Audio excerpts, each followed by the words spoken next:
Terima kasih Anda masih digelar perkara hanya di Kompas TV, independen terpercaya.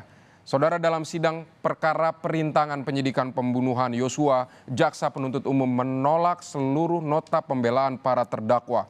Keenam terdakwa dianggap terbukti melakukan tindak pidana perintangan penyidikan. Lantas bagaimana akhir jalan cerita para terdakwa jelang vonis nanti? Berikut ulasannya untuk Anda.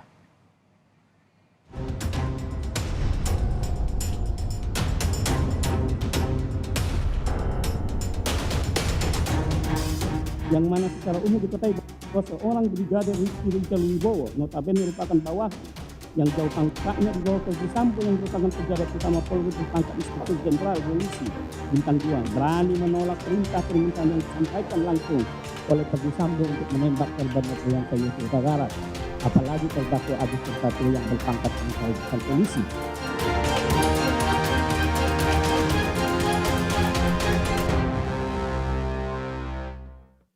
Terdakwa perintangan penyidikan diliputi rasa kecewa lantaran jaksa penuntut umum memohon kepada majelis hakim untuk menolak seluruh isi nota pembelaan yang disampaikan tiap terdakwa. Menurut jaksa, dalih tak bisa tolak perintah atasan tidak bisa dijadikan pembenaran untuk melaksanakan perintah atasan yang melanggar norma.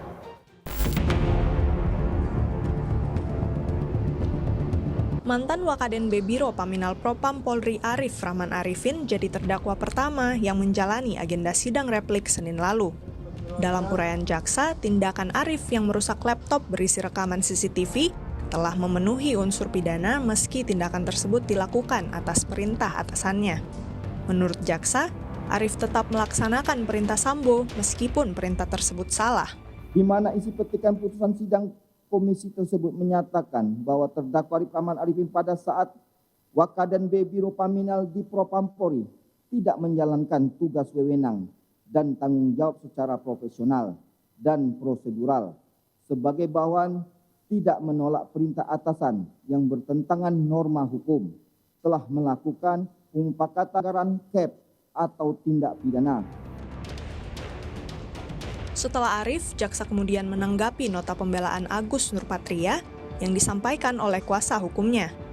Dalam replik, JPU membandingkan Agus dengan Ricky Rizal yang berani menolak perintah mantan Kadif Propam Polri, Verdi Sambo.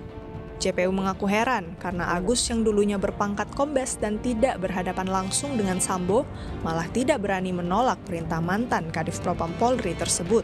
Sebagaimana sudah menjadi fakta hukum persidangan tersebut, telah diketahui publik atau telah terpublikasi, yang mana secara umum diketahui bahwa seorang Brigadir Rizky Rijal Wibowo notabene merupakan bawahan yang jauh pangkatnya di bawah Verdi Sambo yang merupakan pejabat utama Polri berpangkat Inspektur Jenderal Polisi Bintang 2 berani menolak perintah permintaan yang disampaikan langsung oleh Verdi Sambo untuk menembak korban Nofriansah Yosua Huta Barat, apalagi terdakwa Agus Nurpatria yang berpangkat Komisaris Besar Polisi. Selanjutnya, mantan Kepala Biro Pengamanan Internal Divpropam Polri, Hendra Kurniawan, jadi terdakwa terakhir yang jalani sidang replik di ruang sidang utama Pengadilan Negeri Jakarta Selatan. Dalam uraiannya, jaksa menyebut nota pembelaan Hendra Kurniawan hanya memuat kisah perjalanan hidup dan karirnya di kepolisian tanpa argumentasi hukum yang baru.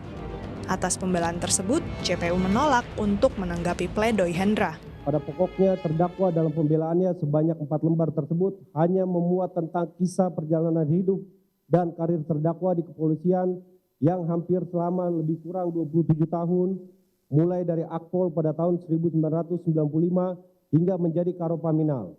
Juga dalam pembelaan terdakwa pada pokoknya juga menyampaikan terkait atas perbuatan yang dilakukannya dalam perkara Akpol adalah menjalankan kewenangan sesuai SOP yang diatur oleh institusi. Atas pembelaan pribadi terdakwa terkait kisah hidup dan karirnya tersebut, kami penuntut umum tidak akan menanggapinya karena apa yang disampaikan oleh terdakwa bukan terkait alat bukti maupun elemen unsur pasal yang kami dakwakan. Di ruangan terpisah, jaksa juga menanggapi nota pembelaan milik terdakwa Baikuni Wibowo yang diminta Cuk untuk menghapus video CCTV dan menyalin video tersebut ke dalam harddisk miliknya. Menurut jaksa, Baikuni seharusnya bisa belajar dari sang ayah yang juga seorang anggota Polri bahwa tak semua perintah atasan harus dilaksanakan. Kami sangat yakin dan percaya bahwa sosok ayahanda dari terdakwa adalah sosok anggota Polri yang baik dan tentunya berpengalaman akan asam garam di tubuh institusi Polri, sehingga sudah pasti pernah memberikan nasihat kepada terdakwa selaku anaknya, bahwa tidak semua perintah atasan atau komandan dapat kita laksanakan karena ada jenis perintah yang melanggar hukum, nilai moral masyarakat, dan apalagi agama yang wajib ditolak atau dibantah. Selanjutnya, Irfan Widianto yang berdalih punya itikat baik saat mengganti DVR CCTV milik warga Kompleks Polri Duren 3 juga dinilai mengaburkan fakta dan tidak beritikat baik karena tidak meminta izin pada Ketua RT saat mengganti DVR CCTV. Menurut jaksa, Irfan yang meraih penghargaan Adi Makayasa seharusnya bisa membedakan mana perintah atasan yang layak untuk dipatuhi. Seorang prajurit Bayangkara, terdakwa lebih bisa membedakan mana tugas yang bisa dibenarkan dan mana tugas yang tidak dibenarkan. Di samping itu, terdakwa seharusnya juga bisa membedakan mana tugas yang menjadi kewenangan terdakwa dan mana yang bukan sebagai kewenangan terdakwa. Terdakwa juga harusnya bisa membedakan mana tugas yang menjadi kewenangan paminal dan mana tugas yang menjadi kewenangan dari penyidik. Apalagi sebagai seorang anggota Polri yang memiliki prestasi terbaik dengan predikat Adi Makayasa, seharusnya terdakwa juga bisa memberi sikap teladan dan contoh yang baik kepada anggota Polri yang lainnya, termasuk kepada atasan maupun kepada juniornya, dengan bersikap menolak melakukan perbuatan yang bukan menjadi kewenangannya dan bisa menimbulkan akibat dampak hukum. Cuk Putranto yang merupakan mantan asisten pribadi ex-Kadif Propam Polri Verdi Sambo juga menjalani sidang replik Senin lalu. Dalam tanggapannya, JPU menilai tindakan penyitaan barang bukti, yakni DVR CCTV yang diambil Cuk di Komplek Polri Duren 3, harus disertai dengan surat perintah penyitaan dan izin pemilik setempat. Menurut jaksa, penyitaan barang bukti juga harus mendapat persetujuan Ketua Pengadilan Negeri setempat terkait barang bukti berupa benda bergerak yang harus segera disita agar tidak rusak atau hilang. Tanggapan penuntut umum bahwa tindakan penyitaan terhadap barang bukti yang ada sangkut pautnya dengan terjadinya peristiwa pidana haruslah dilakukan dengan surat perintah penyitaan dan izin negeri setempat akan persetujuan Ketua Pengadilan Negeri setempat dalam hal barang bukti berupa benda bergerak yang harus segera disita agar tidak rusak atau hilang. Selangkah lebih dekat menuju sidang putusan, ahli hukum pidana Heri Firmansyah menilai hakim akan mempertimbangkan sejauh mana perintah Sambo berdampak bagi anak buahnya dan sejauh mana perintah tersebut merugikan kepentingan hukum masyarakat. Heri yakin perkara ini berpotensi jadi preseden atau contoh bahwa perintah atasan dapat dijadikan suatu pembenaran bagi perbuatan yang tidak bertanggung jawab.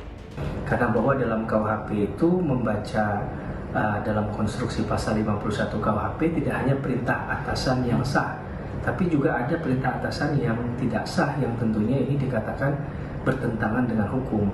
Tinggal bagaimana melihat fakta-fakta persidangan, apakah perbuatan dari masing-masing pihak itu memenuhi unsur kesalahan dalam membaca perintah atasan. Ya, kita berharap hakim akan menilai secara bijak, secara arif, agar yang memang dihukum adalah orang yang memang secara hukum patut bertanggung jawab karena memiliki unsur kesalahan. Merujuk pada peraturan Kapolri, seorang bawahan wajib menolak perintah atasan yang bertentangan dengan norma hukum, norma agama, dan norma kesusilaan. Bahkan dalam repliknya, jaksa penuntut umum membandingkan Agus Nurpatria dan Ricky Rizal yang berpangkat bribka tetapi lebih berani menolak perintah Sambo. Yang jadi pertanyaan, akankah hakim sepakat dengan tuntutan dan replik jaksa penuntut umum? Renata Panggalo, Denny Yosua, Kompas TV, Jakarta.